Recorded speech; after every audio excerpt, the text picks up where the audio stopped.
If you're here for perfection, you're on the wrong station. Around here, we do real motherhood, real life, and real conversations. I'm Melanie O'Reilly Rogers, and this is Not Defined by Motherhood, the podcast where we cut through the noise, ditch the guilt, and remind you that mom is just a title, not your whole damn story. Let's get into it. In the interest of being honest, we don't edit things around here very much, so I should warn you that there is construction going on right outside my window, and also freshly washed hair. Welcome to Not Defined by Motherhood, the podcast. I'm Melanie, and around here we're all about cutting through the pressure, the noise, and the unrealistic expectations of motherhood so you can feel more like you again. Because you're not just a mom, and you sure as hell don't have to lose yourself to be a good one. Before we dive in, I want to tell you about something I made just for you. It's my free guide called What's Really Draining You. Spoiler, it's not the kids. If you've been feeling burnt out or stretched thin, this guide will help you figure out what's actually draining you and how to take your power back. You can grab it at notdefinedbymotherhood.com or in the description. Let's talk about something that makes me want to throw a bottle of bubble bath across the room. Self-care. More specifically, the way self-care for moms has been watered down to mean take a shower. Like seriously, if one more person tells me that a warm shower or solo Target trip is self-care, I'm literally going to scream. Let's be clear. Hygiene and errands are not self-care. That is the bare minimum. That's maintenance and that's survival. And it's exhausting that we're supposed to be grateful for the time to do that. So we're here today to redefine it, of course. Self-care is not about spa days or silence. It's about self-nurture, which means tending to your real needs.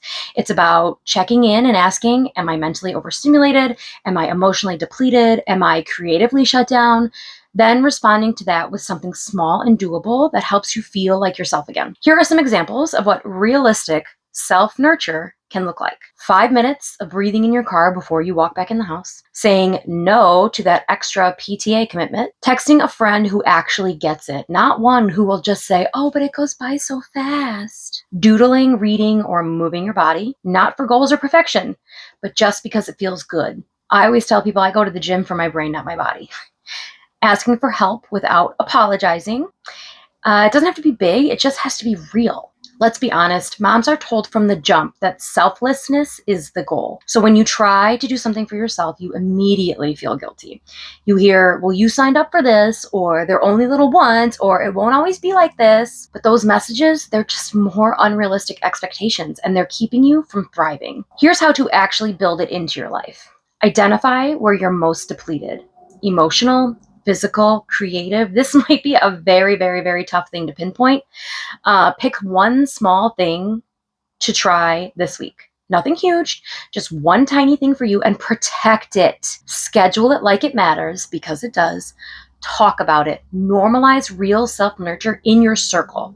Call out the shower nonsense. You deserve more than maintenance. You deserve care. Real, honest, grounded, soul-feeding care. That's it for today's episode of Not Defined by Motherhood.